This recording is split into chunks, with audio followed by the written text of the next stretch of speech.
Today in our 2018 Nissan Pathfinder, we're going to be doing a test fit on the RockyMounts MonoRail 2-bike platform rack. Part number is RKY10004. Now with the bike installed, let's take a closer look and show off some of the features.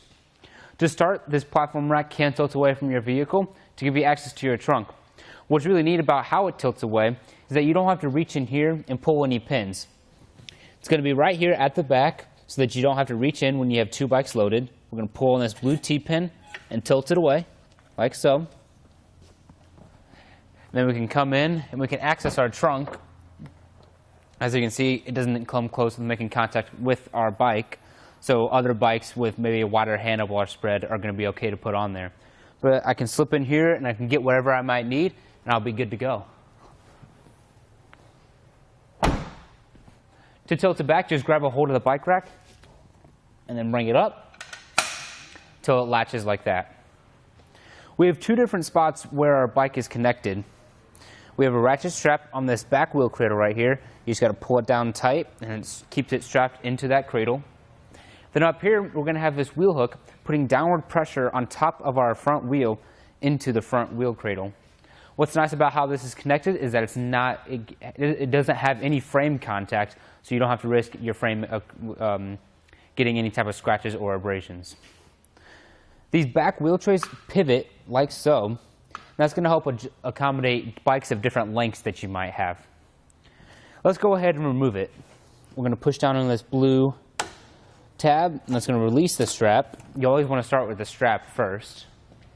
When we come to the hook, you want to make sure you have a grip on your bike. Once you release it, it could fall into your vehicle. We're going to pull this blue trigger right here and lift up on the hook, and then we can fold it away. And now we're free to just go ahead and lift it right off. And then once you're done, just to conserve some space, we'll go ahead and fold that wheel tray, bring this hook back. I always like to tuck the hooks under the back wheel trays, that way they can't come up when you're driving. And we'll replace that strap so it doesn't flop around. Now I'm going to provide you guys with a few measurements.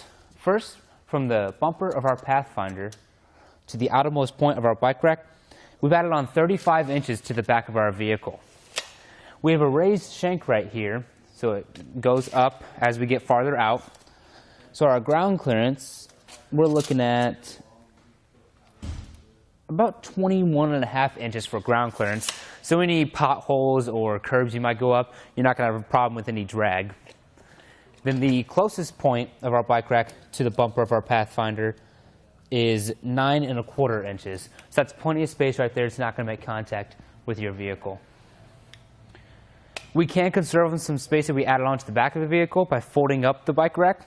We're going to come back to this blue T-pin. We're going to pull it, just fold it up this time, so we hear that audible latch. Now if we measure again from our bumper to the outermost point, it's only 15 inches we've added onto the vehicle, which is a pretty big difference. You want to keep this in mind for any close quarter situations you might have, such as parking or even storage. Also, our closest point to the vehicle has changed. It's about this wheel cradle right here, but we still have 5 inches right there of space, and it's locked into place, so it's not going to come up and make contact with the vehicle.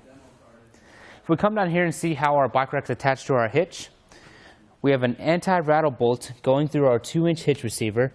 Once we tighten that down, that's going to take away the shake and play from our bike rack while we're traveling. Then we also have this black anti-rattle lock on the other side as a nice security feature, so no one can remove the bike rack unless they have the key. Now that we've gone over some of those features, let's show you guys how this bike rack performed on our test course while it was fully loaded. Here it is on our test course. We'll start by going through the slalom. This is going to show us the side-to-side action, which simulates turning corners or evasive maneuvers. Next, we're at the alternating speed bumps, which we'll see the twisting action. This will simulate hitting a curb or pothole or driving over uneven pavement. And finally, we have the full speed bumps, where we'll see the up and down action, which is just like driving out of a parking lot, garage, or driveway.